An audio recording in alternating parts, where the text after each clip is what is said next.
All right. Wow, imagine having to go after Will. What a great talk. As you just heard, my name is Braydon Coyer. I am a husband and a father to two perfect little girls, and that is like the perfect job for me. I absolutely love it. I'm from the Dallas, Texas area, and this is my first time in Miami, so I'm super stoked to be here with you guys to share the stage with so many awesome other speakers and to just soak up all of this information that we've learned today. This is a picture of my little family. They're back in the Dallas area. Shout out to my wife who's making sure the house doesn't burn down, that the kids are okay and fed. She's doing the hard work, so I can be here with you guys talking about Tailwind CSS. And speaking of Tailwind, we all do this, don't we? We've been using Tailwind for years. We open up our IDE, we type in a few classes, it works, and we move on. We're kind of like on autopilot mode.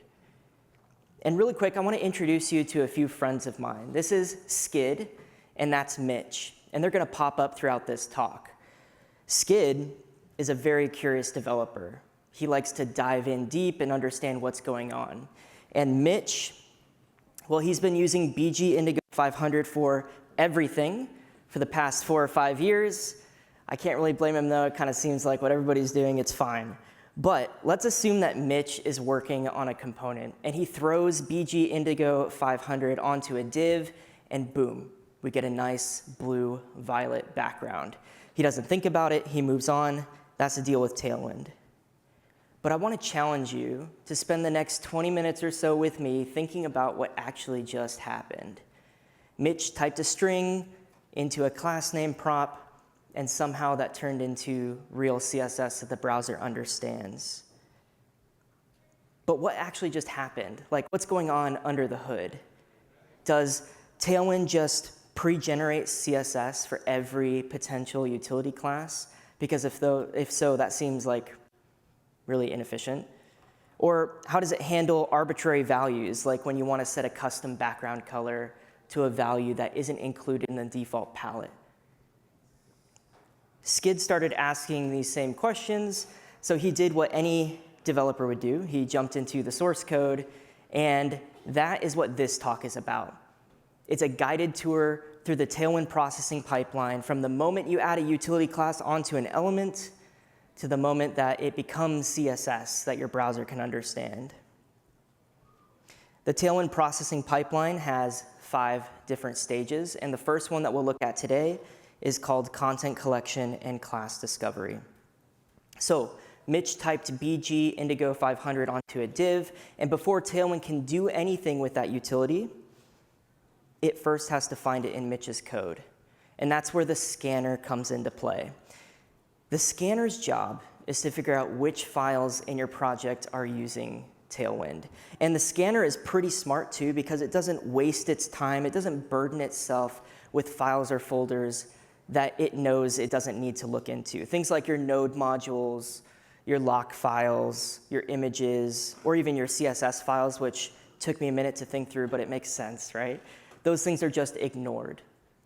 And it's smart enough so that way when you're saving a file, it just needs to reprocess that single file and see what changed, rather than scanning through your entire project again. Now, a quick bit of history. In older versions of Tailwind, you had to manually tell it where your files were and where to look for utility classes. Raise of hand, who remembers the content array in the Tailwind config file? Yeah, that's where we had to manually list out all of the files and the paths where we wanted Tailwind to work. And if you forgot one, it just wouldn't work. I know we've all been there.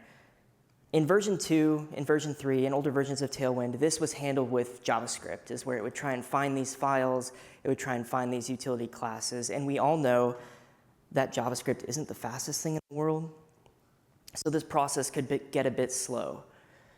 So because of that, Tailwind version 4 moved this functionality over to Rust, introducing a new internal engine called Oxide. And guys, I know we're at a React conference, we're all JavaScript developers, but from what I hear, Rust is like super quick, like on a whole new level compared to JavaScript, right? And so because of this, Tailwind is able to utilize that speed and just figure out which files are using Tailwind. In fact, Tailwind version 4 drops the JavaScript config file entirely, which is really nice. I think that's a really great change. Okay, back to content collection and class discovery. So after the scanner has identified, yep, here's a file, I think it has a utility class, it hands it off to the extractor, which will read through your JSX, your HTML, your view file, whatever it is, and it will pull out that utility class. But think about this. Tailwind works with React, it works with Angular, and all the other JavaScript frameworks. And for the most part, the way that we add CSS classes to elements doesn't vary a ton between frameworks. React uses the class name prop, and Angular uses class, but for the most part, we're still applying a utility inside of a string, so no big deal. But Angular also has this conditional binding syntax, where the class name sits inside of square brackets with a dot in the middle. And this is a little bit of a different shape. And Svelte, too, has its own way of handling conditional classes, as do many other frameworks. And so the question becomes, how does the extractor handle all of this without needing a separate parser for every framework? The answer is boundary detection. And the extractor doesn't actually parse React truly. It doesn't actually parse Angular truly.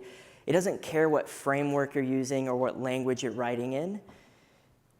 It does understand what characters can surround a class name, no matter where it appears. And it does this by grouping characters into 3 distinct groups. First, you have common boundaries. These are things like white spaces or quotes, basically anything that can come on either side of the utility class. And then you've got before boundaries, so characters that come before the utility class name, and in our conditional example, we had class.flex. That period, that dot, would be classified as a before boundary because it comes before the utility name. And of course, after boundaries, characters that come after our utility name, like the closing square bracket in that same example. Okay, so we understand how the extractor knows where classes can start and end on an element. But we haven't talked about how it actually separates them into individual utility candidates, because you can apply more than one CSS class to an element, right? Let's use a slightly more complex example, building on the utility that Mitch added to his markup. When you write something like this, the extractor needs to understand that the entire thing, MD, hover, BG indigo 500/50, is an entire candidate, not just a bunch of individual pieces. And it's not trying to understand what hover means. It's not trying to understand what indigo 500 means. But what it needs to know is where the candidate starts and where it ends in that class name. And the way it does this is through a family of specialized Rust machines inside of the extractor. Now, don't overthink the word machine too much. We're JavaScript developers. I've never written Rust, but it's just a small function that knows how to recognize a specific shape in a string. And the entry point is here, the utility machine.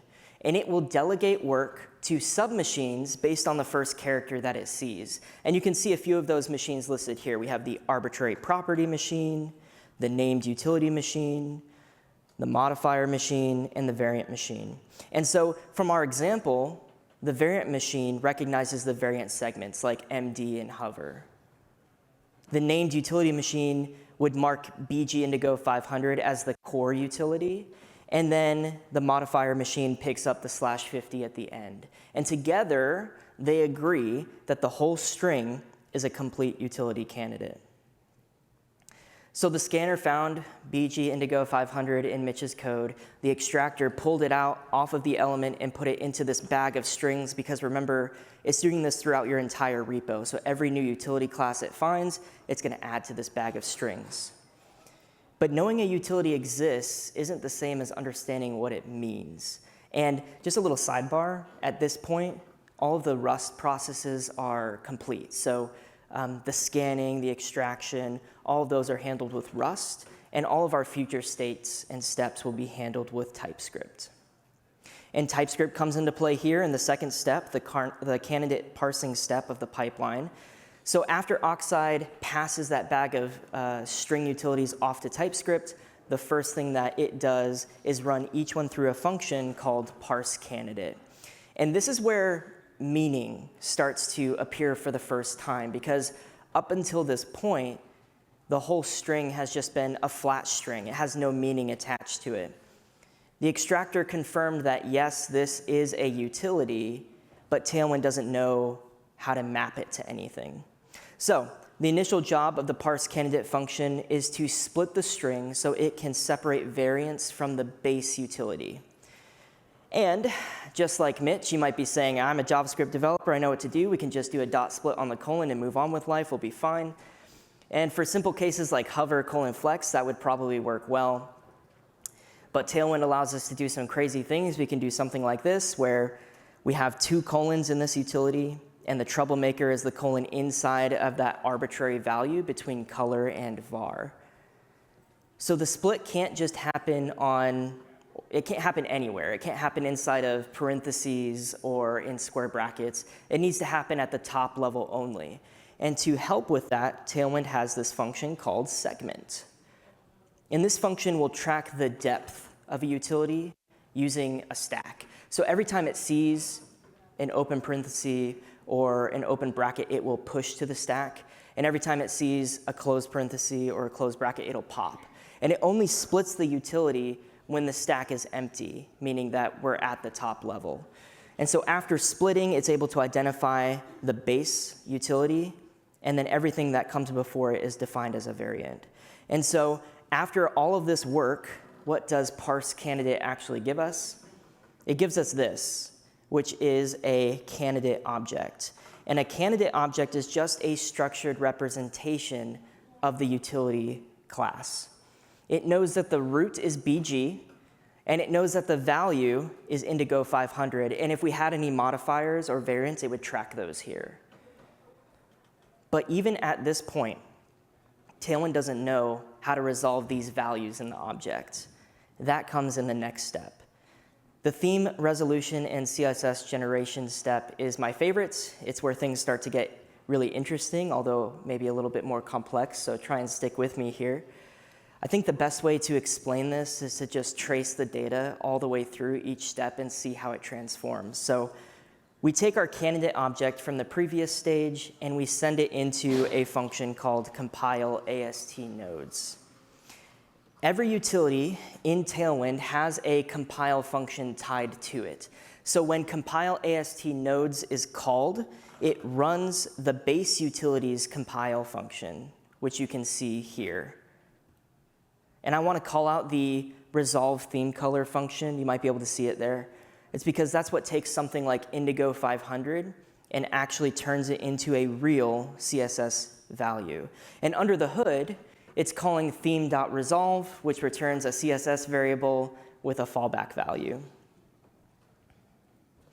That CSS variable will be passed back up to compile AST nodes, where it's wrapped into a rule node with the correct selector, which is really interesting because that's the first time we've seen this. So in Mitch's case, the selector would be .bg indigo 500. Now this object that you see here is called an abstract syntax tree, or an AST node. And this still isn't CSS yet, obviously, right? But it's a structured representation of CSS. And at this point, Mitch is a little confused. And maybe you are too, that's okay, because we've been talking about these candidate objects, and now we're talking about abstract syntax trees, and they're kind of the same, but they're kind of different. So what is the deal? The candidate object represents the input. It's just a parsed version of the class string. It knows that the root is BG, it knows that the value is Indigo 500, but it has no idea what CSS it maps to. On the other hand, the abstract syntax tree node represents the output. It knows that the CSS property is background color, and it knows that the value is a resolved CSS variable, and it knows that the selector is .bg indigo 500. So one is about what was written, the candidate object, and the abstract syntax tree describes what will be generated, which is what we're going to look at right now. And this is where the toCSS function makes its debut.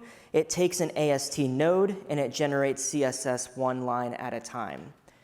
So take a look at the code block above. We're not going to go into all of the details, but basically at a high level, if the AST node is identified as a declaration, it just returns a single line.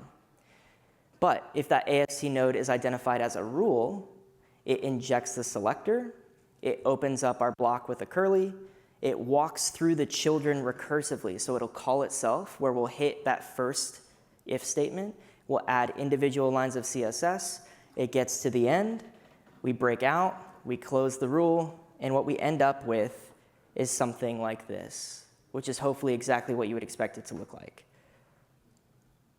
Now we're almost there. We have valid CSS, but before we ship our product to production, we should talk about optimization. After Tailwind generates all of the CSS, it gets handed off to Lightning CSS, which is just a Rust-based CSS processor, and it's triggered inside of the optimize function, which you can see here. And to be super clear, Lightning CSS is not part of Tailwind itself. It's a separate tool, but it's deeply integrated into the pipeline, and it does a lot of heavy lifting for us.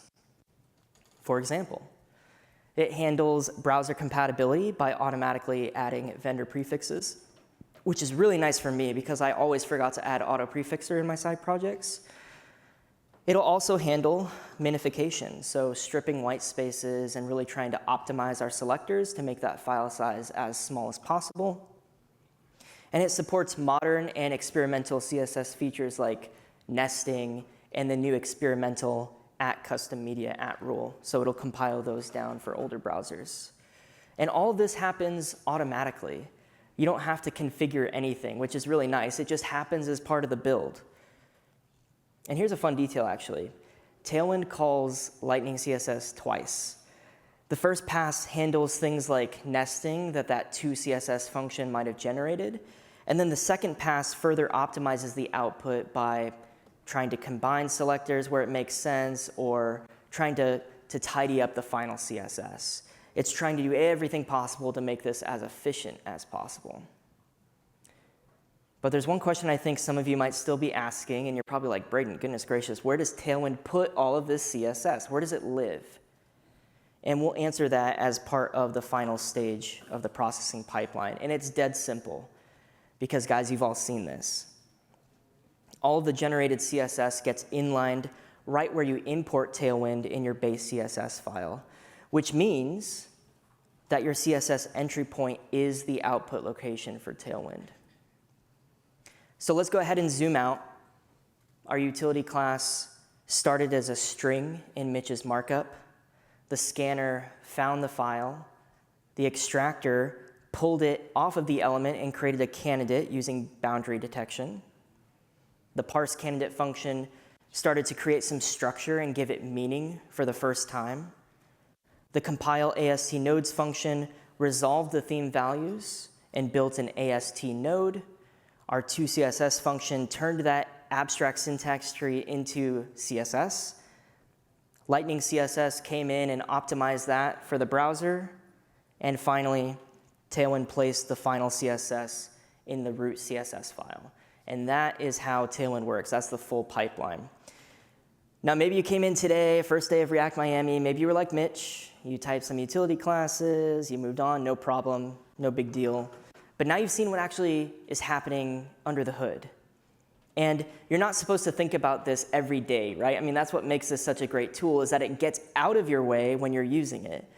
But when you do look under the hood, it still holds up, and it's intriguing, and it's insightful. And I hope that's what this was, a behind-the-scenes look at Tailwind CSS and how tiny utilities become optimized production CSS. Thanks, y'all.